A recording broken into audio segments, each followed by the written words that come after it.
always low prices at Pahrump Valley Auto Plaza. Hey everybody, my name is Stephanie Phillips and I am running for the United States Senate seat for the Republican side against Jackie Rosen. I have lived in Las Vegas for 30 years and I have been in the real estate business that whole time. I own my own business and I own and operate a nonprofit as well. I have 2 kids, and the reason I got into politics was back during COVID when they shut us down. They called us non-essential. They wanted to stick a needle in our arm in order for us to keep a job. They closed our schools and our churches, and we couldn't worship. Everything they did to us was un-American and unconstitutional. And I told myself then that I would be running for office, and I'm jumping in this 24 election, and I want to represent people for the right reasons. I'm tired of these career politicians that go to Washington, they forget about us, and they line their pockets on the backs of American people. So I'm here to represent you. I'm here to work hard for you, and I'm going to be a public servant the way it's supposed to be. It's your agenda, not my agenda. Our kids, we need to protect our kids. They are forcing this ideology down their throats. They're having drag queen story hour for 3-year-olds in the library. They are putting boys in girls' locker rooms, bathrooms, and in their sport programs. These things, we shouldn't even have to be talking about these things. So I'm going to protect the kids.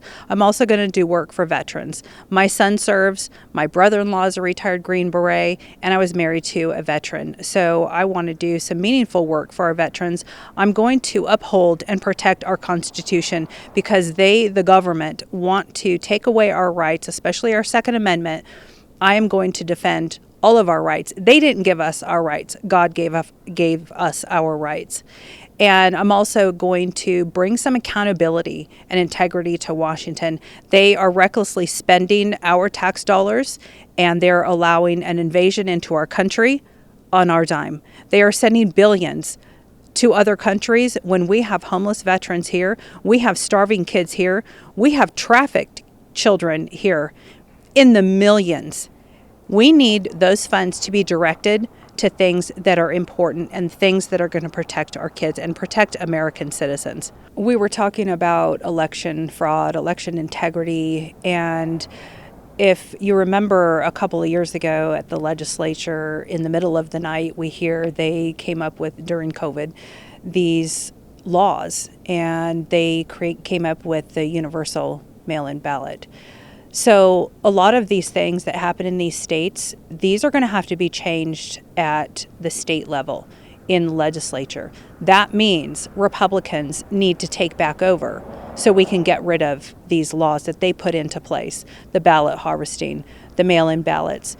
We need on a national level, and I would support a voter ID, of course, on a national level. What's disturbing to me is that we have people going into the DMV in our state, they register their vehicles and they can be registered to vote. Are they citizens? Are they U.S. citizens? Are they checking for that? We could have a ton of people, thousands and thousands of people that are illegal citizens voting in our elections, and that shouldn't be.